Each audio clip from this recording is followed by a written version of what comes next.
এবার বাড়ি ফেরার পালা। অনেক দিন পুজো টুজো কাটিয়ে এই যে বাড়িতে যাচ্ছি দেখো। তো ভাবলাম তোমাদের সঙ্গে একটু শেয়ার করি, পুরোটা বাড়ি থেকে বেরোনোর সময় শেয়ার করা হয়নি।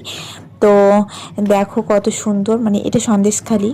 তো এখান থেকে কিন্তু ভিউটা খুব সুন্দর আসে। আমি এর আগেও একটা ভিডিও তোমাদেরকে দিয়েছিলাম আর কোশ্চেন করেছিলাম এই জায়গাটা কোথায়।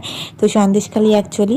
আর আমরা যে দিক থেকেই যাই না কেন আমাদেরকে নদী করেই যেতে হয়, মানে সন্দেশখালি এদিক থেকে। এটা একটা দ্বীপ, আর দ্বীপের মধ্যে জায়গার নাম আছে, আর প্রত্যেকটা জায়গায় আর কি মানে এরকম নদী পেরিয়ে যেতে হয়। ভোলাখালী, দাড়ির জঙ্গল, সন্দেশখালি, এমনকি খুলনা, আরও বিভিন্ন জায়গার নাম আছে। মানে প্রত্যেকটা তুমি যেদিক থেকে যাও না কেন নদী পার হতেই হবে। আর দেখো আমরা এপারে চলে এসেছি, তুষখালি ছিল।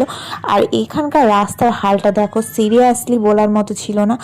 মনে হচ্ছে যেন কেউ এক কারি গিটি এখানে জমিয়ে রেখেছে। আর আমি সত্যিকারের অনেক দিন যেহেতু এই উপর দিয়ে যাতায়াত করিনি, মানে অনেক দিন বাবার বাড়িতে যাইনি, আর মানে গেছি যে কবার সে কবার বোটে করেই গেছি, তোমাদের সঙ্গে তো শেয়ার করেছিলাম। আর হঠাৎ করে এই রাস্তাটা দেখে তো আমি অবাক। আর এই নিয়ে কিন্তু আন্দোলনও করেছিল সবাই, মানে আর কি যারা ড্রাইভাররা আছে।